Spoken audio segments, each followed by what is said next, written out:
Hello, I'm Graham Fanco, Chairman of the Scottish branch of the Paddle Steamer Preservation Society. A very good evening and a happy St Andrew's Day from Scotland. Hopefully tonight's presentation will go without a hitch. Apologies for the cancellation of last Friday's presentation, which was due to a power cut completely out with our control. This is our final live online presentation of 2023. Tonight's speaker is Iain Robertson, Chairman of the Loch Lomond Steamship Company. Iain has been a director of the company since 2013 and chairman since 2021. Tonight he will report on the progress being made to get the Maid of the Loch sailing again, something we all look forward to.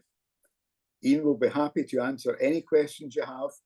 To ask a question, use the YouTube chat feature. You can ask a question at any time during the presentation, and Iain will answer them at the end of the presentation. That's enough from me. Over to you, Iain.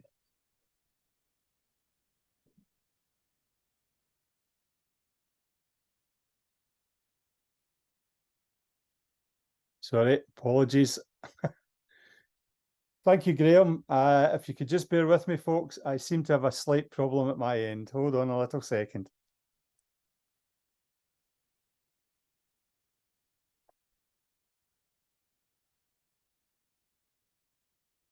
No, still get the screen right. Hold on a second, right? 2 seconds.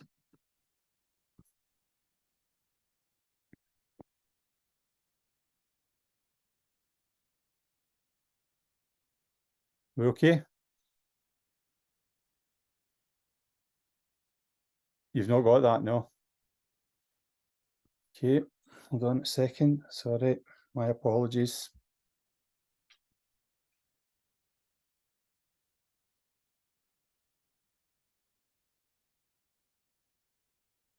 Share. Okay. Okay, sorry for the delay, folks. That was a wee problem at my end. Thank you, Graham, for the introduction. Yes, it's been over a decade that I've been a director of the Maid of the Loch. It's been quite a roller coaster for me and the directors and the volunteers over the last 10 years. We've had some very dark days, but tremendous number of high days. Where should we start? I think the place to start is probably in 2021, which was the best place to start. Following an unsuccessful slip-in in 2019 when our carriage failed spectacularly and we were unable to get the Maid out of the loch, we then moved on and got new funding, and we managed to build the carriage that you see on your screens just now. It was definitely a new beginning in 2021. The new carriage was constructed in a 9-month period during COVID in 2021. We had 1 paid worker, 2 volunteers, and a remote engineer. And it's a tale of sort of legendary proportions. These 3 guys worked through all weathers to build this huge carriage. And we have a brass plate on the side of the carriage to show their achievement, and so that it's there forever. And I think we all owe them a debt of gratitude during COVID for building that. The next thing that happened after that in 2021 in the July was the Maid was slipped for only the 2nd time in 40 years. This was a massive achievement of cooperation between the contractors and the volunteers, but also a heart-stopping moment, as this was the first attempt to use the new carriage. It hadn't been used before, and the first attempt, I had to lift the ship out of the water. I think this picture speaks for itself. It was probably more relief than joy, which was very much in contrast to 2019. Moving on to 2022, the Maid safely on the slipway. We started with an ambitious programme of works to create a unique visitor attraction, repair the hull, refurbish the paddles, and repaint the ship in our original livery. This is our eye-catching museum cabin, which has been a really big hit with visitors. One of our local artists, he's local to Glasgow, we commissioned him to paint the outside of the cabin, And as you'll see, it's very much a tribute to Clyde shipbuilding. So we're very proud of that. And it is an eye catcher. Inside the cabin, we have illustrations about shipbuilding. We have a video about how ships were built back in the halcyon days of the Clyde shipbuilding. We also have plenty of information about how the Maid was actually constructed. A very interesting tale in itself, as it was what they call in the Clyde an up and down ship. So many visitors come into the cabin are intrigued by the fact that it was a ship that was built twice. We have items within the cabin which allows children to pick up a very, very heavy rivet gun to give you an idea of what the men used to work with when they were building the ships and riveting them together. And we have drawing implements which allows them to do drawings of the ship to show them how the actual skilled draftsmen prepared the drawings for building the ship. And not forgetting our souvenirs. This is where we sell our souvenirs. And in particular, we've got a new range of goods which are made out of turned wood from the original paddles. And we're indebted to Maggie Irvin, our wood turner, who has produced a very high standard of product, which allows us to sell a little piece of the Maid to anyone with a certificate to say it's from the Maid's original paddles.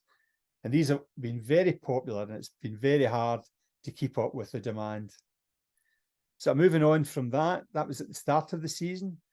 The work started to dismantle the paddles. Our volunteers took on this major task. Many of the paddle bearings were seized, having lain for over 40 years. The volunteers managed the majority of the work. However, some of the paddle components went to West of Scotland Engineering to be pressed out.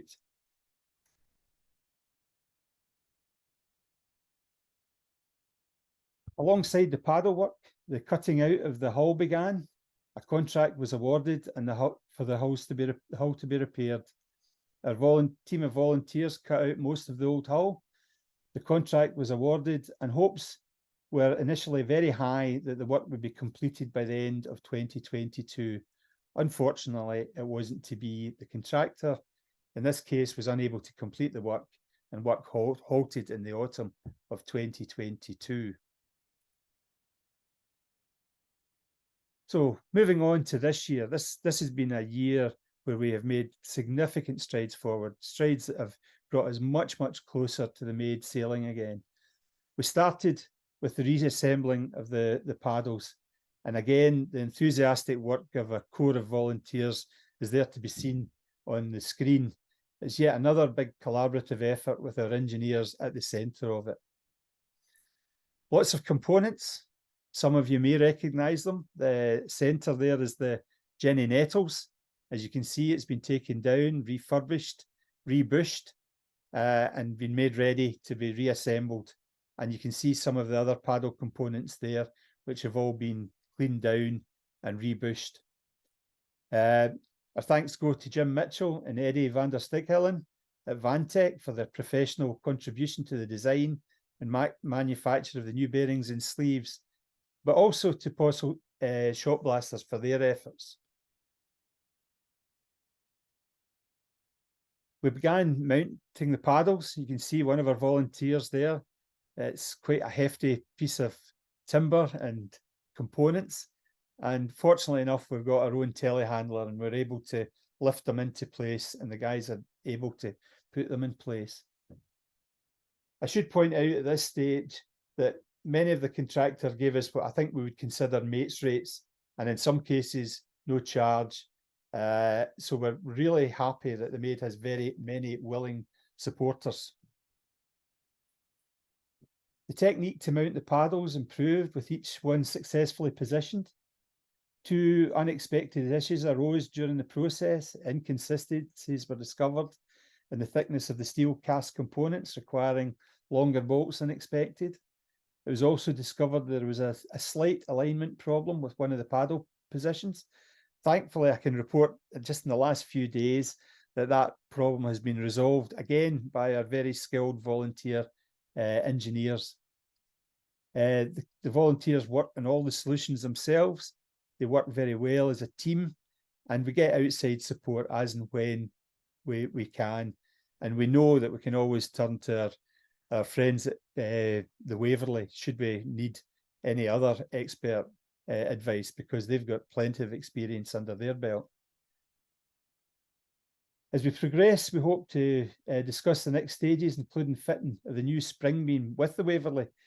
It's something that I know, having spoken to some of their engineers and some of the people from the Waverley, that this is something that they've got a lot of experience. So we want to move on with the restoration of the paddles. But the picture you see now, and this picture here, you can see that the starboard paddle has 7 paddles, and I can report that the 8th one was indeed mounted in the last few days. It's very important that the public know that we're making progress. That's key to keeping support. And the number of people who walk by and observe, come into the slipway to have a look, is growing year after year. So it was really quite a joy this year, and just in the last few weeks, to see the guys moving on to the port stab paddle. And as you can see, it's been stripped down before a year or two ago. They've now started painting it, and that's a very visual sign for the public that we're making progress, that we've moved on to the port paddle. And again, teamwork at its best. We've got a bunch of, call them the happy paddlers. So that's them there, and they are a really nice bunch of guys. And I wouldn't like to estimate the number of years experience that they all have under their belt. This slide speaks for itself, but I'll talk you through it. During the year, we managed to get new funding. A big thanks to PSPS, the Scottish Landfill Communities Trust and the Stafford Trust, plus support from the GAP Group, Civil Training and Summit platforms. So the hull repairs have already started in earnest and are well underway. As you can see, the contract was awarded to JPS Restoration and our naval architect, Marine Design International, and they are in full swing working away. And what you see in that slide is them cutting out the old steel. It's actually quite frightening when you see the size of the hole in the hull. And these slides will give you a little indication. The one to the left is the sections they cut out so they could make their templates. And as you can see, more of the guys actually cutting more of the frames away so that we can get the new steel in and the new frames in. So the work is in progress just now. These are all very recent pictures from the last couple of weeks. So you're getting it as it actually happens. So we're delighted that we're able to report that the work is progressing very well on site. But it does give you an indication of the magnitude of the size of the holes. The picture to your right there is looking out of the port side, and you can see it's quite a substantial part of the hull that has been removed. The one on the left is the galley floor, and that's you looking down into the boiler room because the galley floor has been removed because of the condition it was in.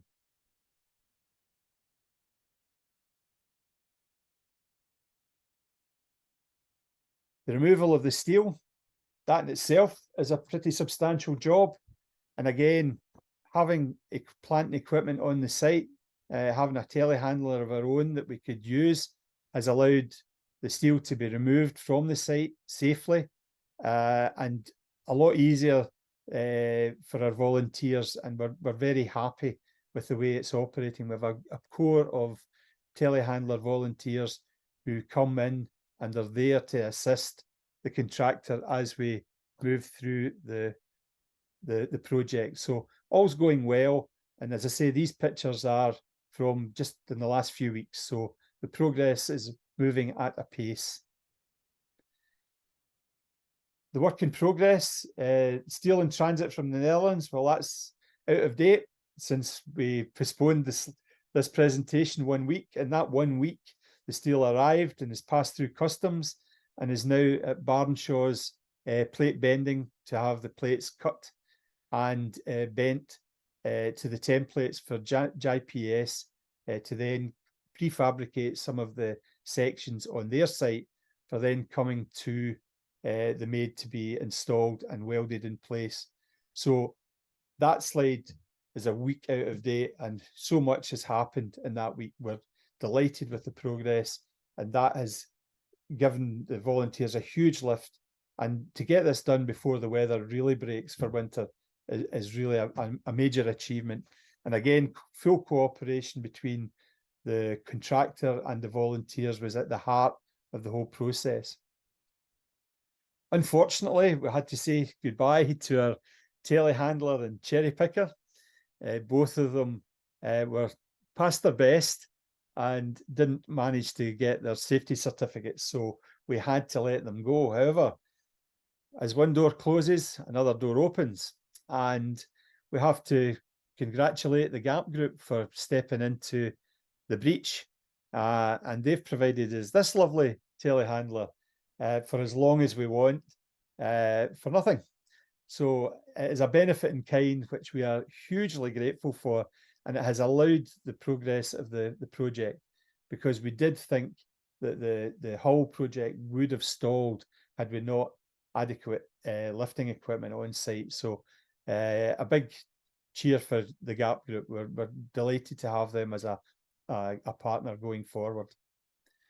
But not just telehandlers. I put this slide in here because, much to our disappointment, the local toilets, the public toilets adjacent slipway, are closing early for the winter.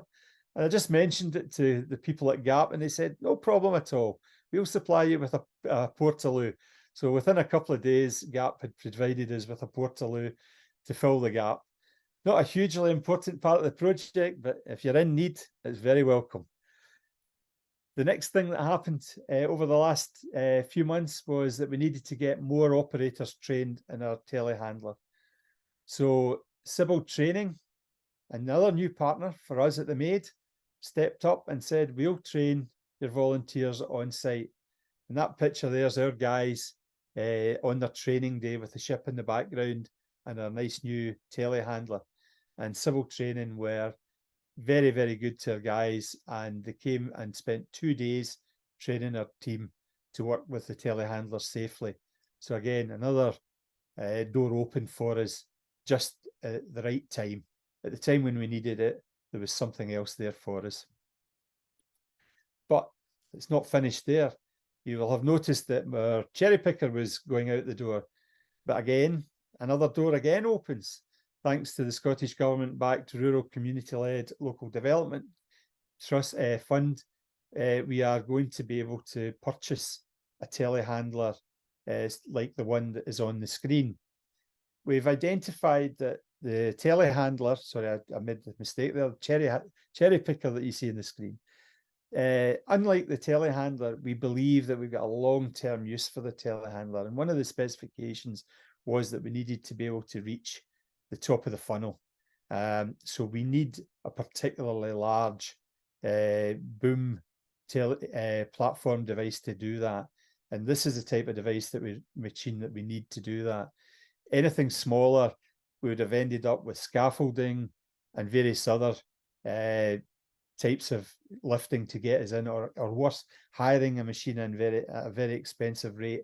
So having one of these on site gives us the flexibility to do painting, put the cap on the funnel, and do a lot of high up work. So we'll be getting one of those before, possibly before Christmas, but certainly during January. And again, due to government funding being made available, we've been able to apply, and we've been successful in getting that. Painting progress. Well, what can I say about the painting progress? Again, it's another big signal to the members of the public. As you can see, the public gather quite a lot in the beach area next to the slipway. And many of the questions are, will this Maid ever sail again? So we made it our task to get the funnel repainted in the original colour, which allows us to explain the progress we're making. And as the weather improves next year, we will continue with the painting, and the public will see real progress, visual progress. And that's very critical to keeping the public interest in the project. However, as well as the painting that you saw in the hall that was underway, the funnel, with a core of volunteers who have taken to painting the superstructure. So that's been ongoing. And because of COVID, we haven't been able to do much painting. So the deck's been sanded down and painted. And as you can see by the bottom right-hand slide, this is just a primer, but it's starting to look like the original colours. So we're making progress towards the original colours, and people regularly say to us, oh, we can see a big difference. Now, they don't see all that's going on, but to them, the big thing is that they can see progress. And the way the painting has panned out, it means that we can show significant progress to the public as we go forward. And we do get excellent feedback. So moving on, during the year, what do we do to keep public interest? What do we do to keep the Maid's profile high with visitors and the public? We do so much on board. We had to work out a way of being able to cater for customers and clients and visitors on board, even though the ship was on the slipway. So when our engineers had decided way back when we did the first slipping to build the staircase, it gave us an opportunity to allow us to do hard hat tours. And we've got a core of guides who have trained and who have now into their second and third season of taking people around the ship. And we do a very good hard hat tour that starts in the steam winch and then works its way through the ship and then ends up in the museum cabin. And it's a very good hour, and well, it depends on the guide. Some guides are quicker than others, some are a little bit longer, but they all do a good value for money tour, which can be anything from an hour to about an hour and 20 minutes on board. We charge £15 per head for the hard hat tour, but we believe it's an hour well spent and a very informative hour at that. And we've had no complaints, and most of the feedback, in fact, nearly all of the feedback has been that was so worth doing. It's a very unique experience because once the Maid's sailing, hard hat tours will not be something that we'll be able to do in the future. So this year and the year coming will probably be the last time, hopefully not much longer than that, but the last time that people will be able to get an in-depth hard hat tour in the ship and be able to see all the work that's been done inside and get down into the lower areas of the engine room, the boiler room, to see exactly what's going on in the ship. Quite a unique experience, and one that I think most people appreciate is something that's well worth doing. As you can see, the guides taking people around. I think the bottom left one looks like Graham. Graham, we just, in the last few days, we were told by Visit Scotland that we'd retained our 3-star visitor attraction status, and Graham got a mention. Misty, who's not in the picture, I think I've got her further on in the slides, she was there and she got a mention. And looking at the scoring, we're only a whisker away from a 4-star visitor attraction. So I think it's been very much mission accomplished. We had to work out a way to be a visitor attraction while the ship was on the slip, and that has been achieved. Over the last 2 years, we've honed it to a level now where we believe it's the sort of visitor experience that people will remember and will recommend to others. So we're very happy with the way the whole experience has rolled out. And a big thank you to Charlie Summers, who was our program manager, who has moved on to another job now. But Charlie was very much responsible for the creation of the museum cabin. It's fit out, and I think without that museum cabin, it would have been a very difficult ask to put on a visitor attraction that would be worthy of 3 stars and almost 4 stars. Next slide. Dog friendly too. We try where possible to accommodate dogs. This is Brody. Brody happens to be my dog, and he's well known with visitors and volunteers alike. And you'll note he does wear his high-vis vest. We're very safety conscious at the Maid. So Brody's got a high-vis vest as well. So if you're ever down at the Maid, you may well get a chance to see Brodie. He's pretty good at sniffing out people that get biscuits in their pockets too. Fun at the Maid. Well, in March this year was the 70th birthday celebration of the Maid. And we got a cake, as you can see. And the two gentlemen you see on the slide are Hamish and Charles. Now, Charles is our longest serving volunteer.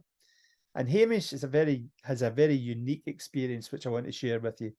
Hamish is a very young lad, paddled in a canoe all the way down the loch to see the Maid go into the water for the very first time in 1953.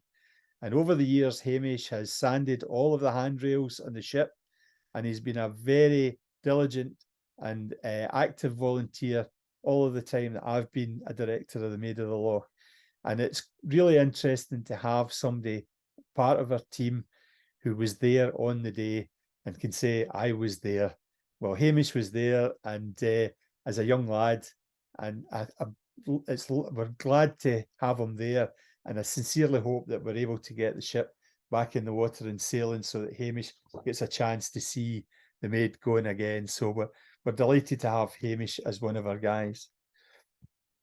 We had a birthday celebration weekend a little bit later in the year. In our attempts to join up with other like-minded charities, we contacted the Glasgow Vintage Vehicle Trust. They've been down to the Maid before and brought some of their buses down.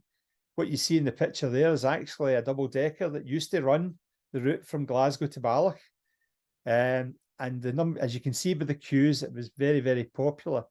The driver did many circuits of Balloch Village. I was on it myself, and it's amazing how many heads turned when they saw the double-decker driving down the middle of Balloch Village. And we hope that might become an annual event, because that bus there was very much of the same era as the Maid of the Loch. And we're hopeful that we can forge a good relationship with the Vintage Trust to allow us to bring them back to Balloch again and give the visitors a really historic experience, one that they'll remember. And that all helps with the Maid's position as well. The whole weekend, anyone that was there that weekend will certainly remember it. Again, the bus on the left, the 133, I remember the 133 again. It was another local bus that went from Balloch to Glasgow. You'll see a Big Brains bus was down that day too. And out of the blue, the Rover turned up. And I think that's something else we do on quite a regular basis. We've got two classic car clubs that bring their lovely classic cars. And we usually do a weekend where people can come and see the Maid and see the classic cars. We've had a few weekends where they have come down, and again, real crowd pullers, and it all adds to the experience down at the Maid of the Loch and Balloch Pier. Rain stopped play for the TRs in October. Well, we had planned in October, our very last weekend was to have the TR club were coming down, but I'm afraid torrential rain. The guys said they would have had to have buckets to bail out their vehicles if they had appeared in the day. So sadly, we didn't have the TRs in October because of rain. But they've given us a promise that if we can get a dry weekend for them next year, they'll be down so that people can see their lovely cars. And the guys came anyway, and they got a hard hat tour around the ship and thoroughly enjoyed their visit. So I'm sure they will be back. Another local group came along, 50s group, dancers. So there was music, dancing, and the Scottish Fire Brigade Heritage Trust came down with one of their machines, and they were there for the day too. So again, another, joining up with another Heritage Trust, like-minded. They're restoring their fire engines over in Greenock, and they were able to come over and support our event. So all part of the wider picture of what we do here at the Maid of the Loch. Something for the kids. We had a Pirates weekend, as you can see on the left there. Charlie Summers, our programme manager, about to lose her head. And I mentioned earlier on about the visitor attraction, about Scottish Visit Scotland, giving us retaining our 3 stars and possibly very close to 4 stars. Misty, who you see in the second picture from the left, Misty is one of our volunteer guides, but Misty's takes part in all the events, and she's life and soul of the party when it comes to pirates and Halloween. The main picture you'll see is the Queen's Lounge. Not that you would know it, because it turned into a bowling alley where we were using pumpkins to knock down the pins and marshmallows and loads of things for the kids. And whilst it's not about paddles and hulls, it's about bringing more generations to the ship. It's about creating a new group of young people who will hopefully come back and support us in the years to come. We've always got a mind to the future, an eye to the future, and entertaining young families and children on the ship has to be something that we're prepared to do and we enjoy doing in order to keep the Maid in everybody's eyes and help us keep the Maid at the top of the agenda when it comes to fundraising. Again, volunteer guides and engineers at their very best. There was one little girl couldn't get off the ship. We had to actually put an umbrella in front of the witch that we had at the door because she was frightened to go past it. So volunteers can be as scary as you want to, but they were at their very best on those days. And again, it all adds to the fun. And some of the cold days when your hands are freezing and you're trying to free a paddle or needle gun the edges of the ship where they're going to be doing the hull, then being able to have a fun weekend is something that should be part and parcel of it. And I know many of the volunteers, their grandchildren and relations come to the ship and support our events, and that's all part of what we do. Oh, I think this one speaks for itself. I'm not sure how to cancel the... Oh, that's it. So that's John. On the left, we have Alec Forrest, who is well known to the guys in the Waverley. Alec's a senior engineer. Alec looks after our steam boiler in the winch house, does the servicing, strip down for the winter, and then the rebuild for the summer and gets us through our heritage boiler inspection. Alec also trains a number of our volunteers. Not that John in the picture needs training, but he has, over the year, Alec has trained a number of our volunteers how to work the steam boiler and how to work the steam engine. So we're now training new volunteers how to operate the equipment. And that's part and parcel of making sure that we have a future and that we can ensure that we can continue to operate the winch and the Maid as an attraction. So again, a big thanks to Alec, and John will probably shoot me if he's watching. He didn't know this slide was going in, but John's part of the team and he looks after the steam engine. And I've listened in a few times to the guys talking about it. And if you're a visitor and you listen to them, the passion is there. You can't miss it. And they are a huge part of making the Maid who we are today. This slide is about how it is you can support the Maid. The financial challenges year on year are very real pressures on our finances. Just this year alone, we had to renew our electricity supply with a new provider, and the charges doubled. The steam engine that you saw, legislative changes meant that we can no longer use red diesel. So our red diesel for running the steam engine at weekends has doubled. We're now having to use white diesel. And the impact of that is that before we used to get enough donations on the steam weekends to pay for the diesel, and a reasonable donation was back into the pot to get the Maid sailing again. Now, all the donations on steam weekends pretty much go to paying for the diesel. So, like a lot of charities, not just the Maid of the Loch, but anyone who's running any kind of heritage charity that uses diesel, they're all facing the same challenge now, a challenge where the cost has pretty much doubled in the last year. So it's something that we need to look at as we're looking ahead, how it is that we maintain the steam weekends, because you can't not do a steam weekend when you have a steam engine, because if you do, you lose the attraction for everyone. Simple things like the kids pulling the cable that makes the steam whistle go, much to the annoyance of the people of Balloch Village, I have to say.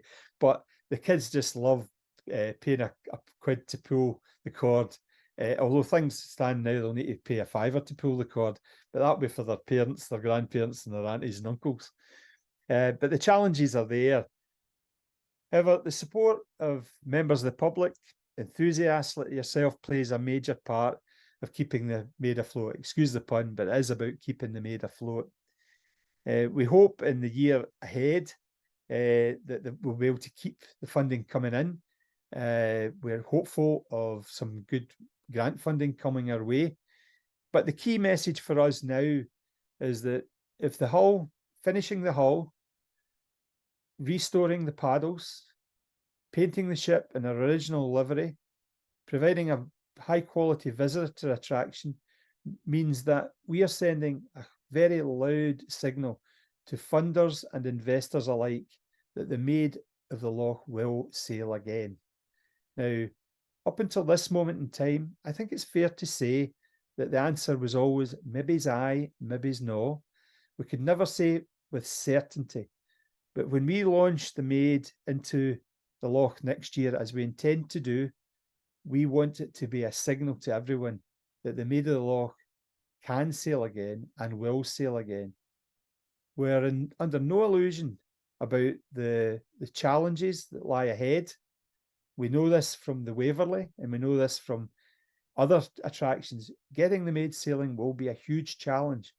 But once we know that we have a sound hull, the paddles, again, fully refurbished and painted in their original livery, we're telling everybody we know that the Maid will sail again.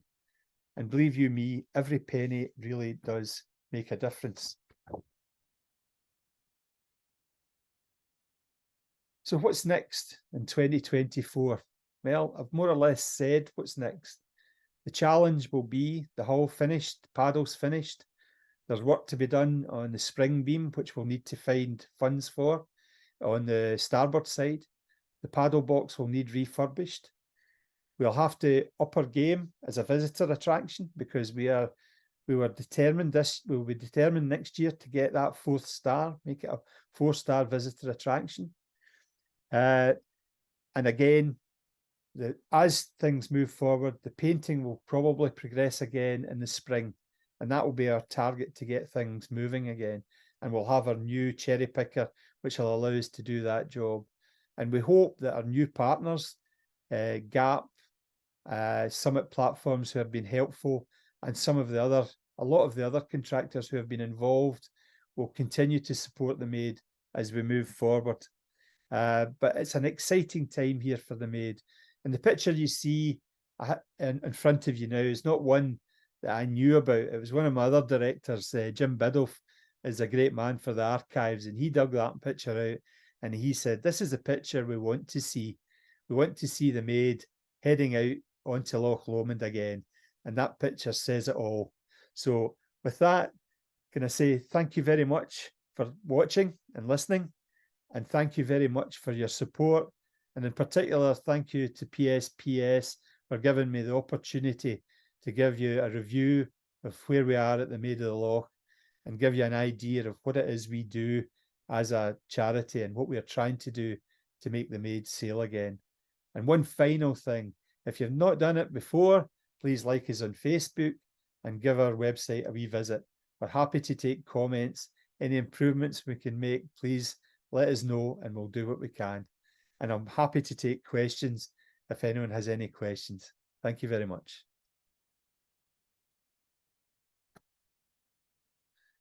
That means I stop.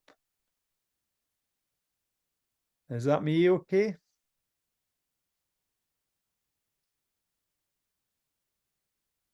Okay.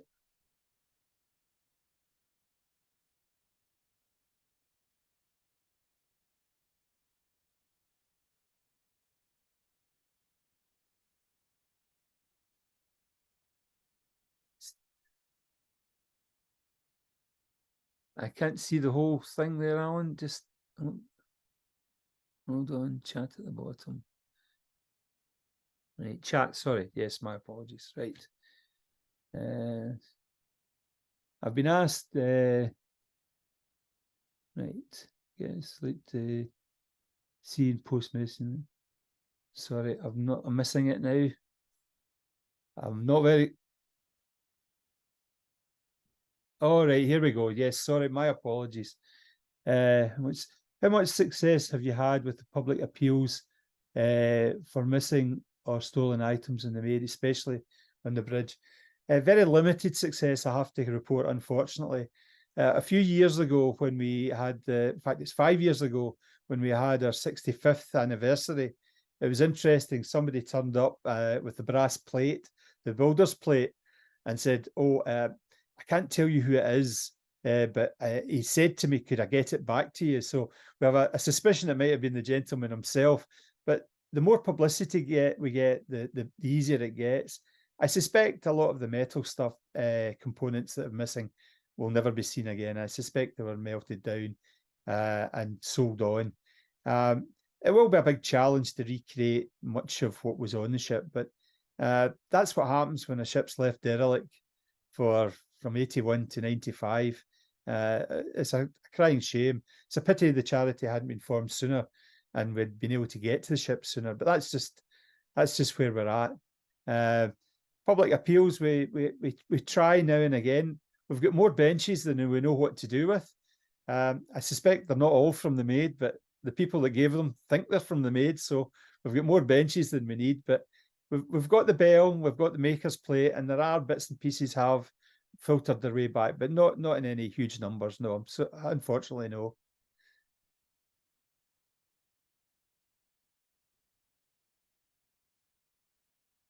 Okay. Thanks for that, Chris. Thank you.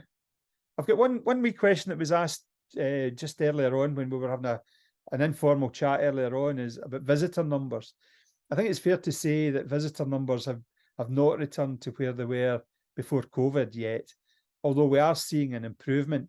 We're hoping again that the 3-star rating and nearly 4-star rating that we got from Visit Scotland gives us the springboard to improve our visitor offering. So next year, we're hoping to polish it up a bit, make it a little bit better, and get more visitors.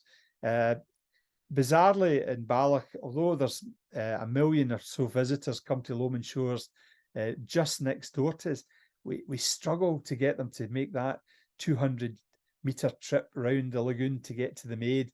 So we know there's a bit of a challenge to get people to come there. But I'm hoping that many of our viewers tonight and those who will watch this video on YouTube will decide, as a result of my presentation, to come along and actually see the Maid. And as I said, you know, the hard hat tours now is fairly unique. There's not many places in the world where you can go and get onto a ship in a slipway and get down into the bowels of the ship and see what's actually going on. So it's a unique experience, and one that I think if you are in the Balloch area, please try and come along and see it, and watch out for the last weekend in the month. That will be the weekend that we have the steam winch in steam.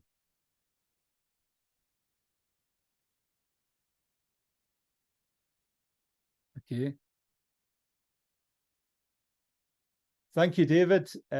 Local man, yeah. Hopefully I'll see you soon, David. Thank you.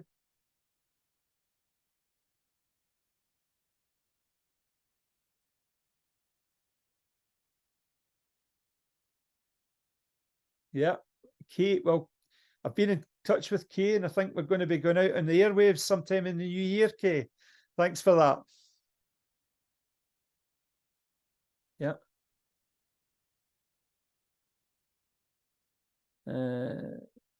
Question. Okay, local authority support. I think by and large, yes. I wouldn't like to say that they're not supportive. Having been a local councillor in my past, I understand the significant financial pressures they're under.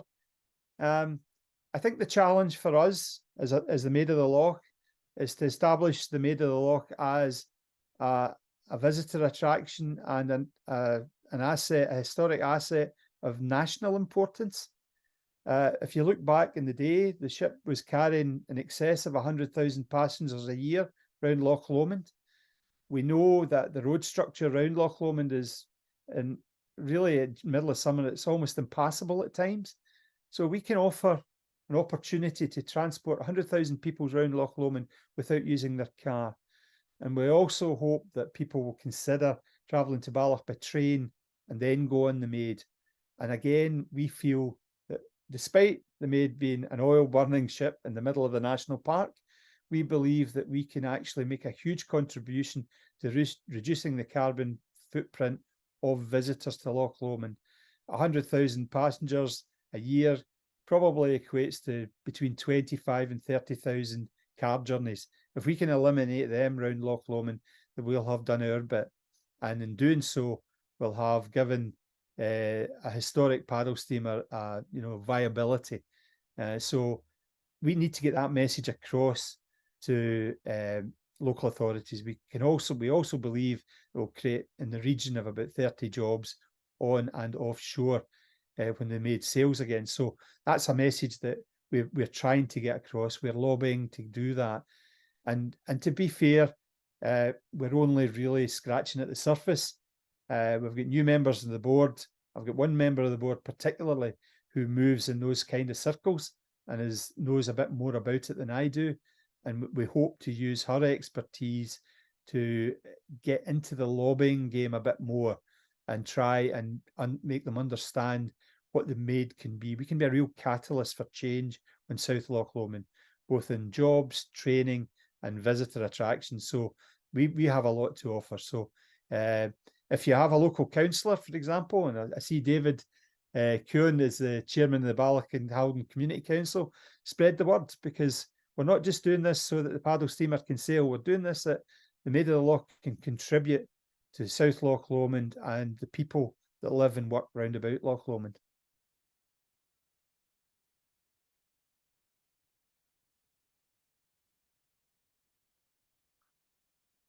I did miss that out. I've just been reminded actually that one of the other big issues is the piers round the loch. One of the organisations that we want earnestly to consider investing is the national park itself. We know that the pier at Tarbert was burned down and then subsequently cut down to size. Clearly, for the Maid to be viable, we would like Tarbert Pier restored. Tarbert Pier is a major junction of the A82 going north at Tarbert, and it's also a railway station. So, it's a critical junction for us as a ship. So we would like the National Park very much to consider restoring that pier to enable the Maid of the Loch to berth and bring passengers to and collect passengers from Tarbert. We know that Inversnaid Pier was probably okay.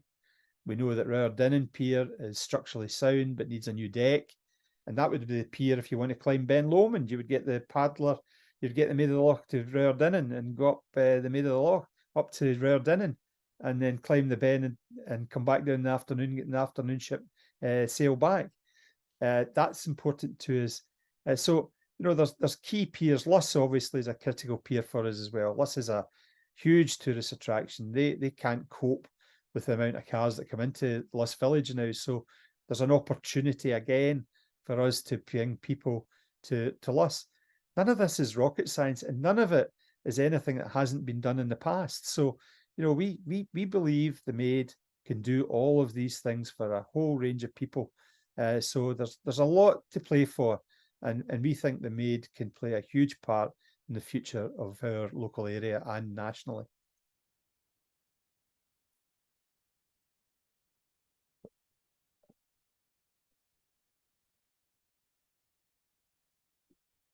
Right, if there are no more questions, I'm Gordon Wilson, the PSPS Vice Chairman. It's my pleasant duty to offer a few words of thanks to Iain for his interesting talk this evening.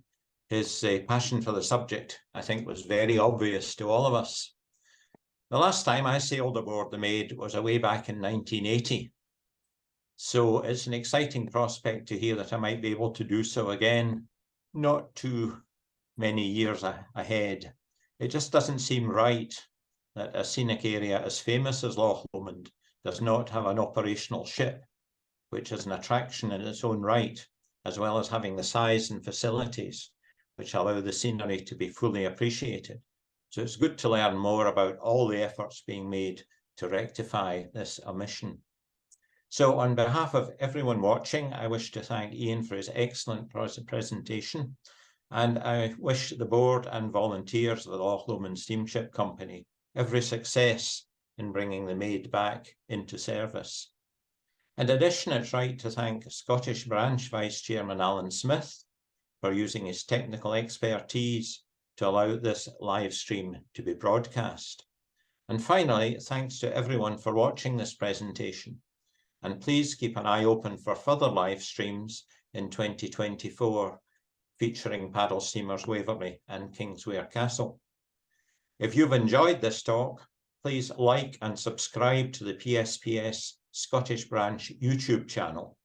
Subscribing costs nothing, but means that more funds are raised for the preservation of these attractive vessels. Thank you very much for watching.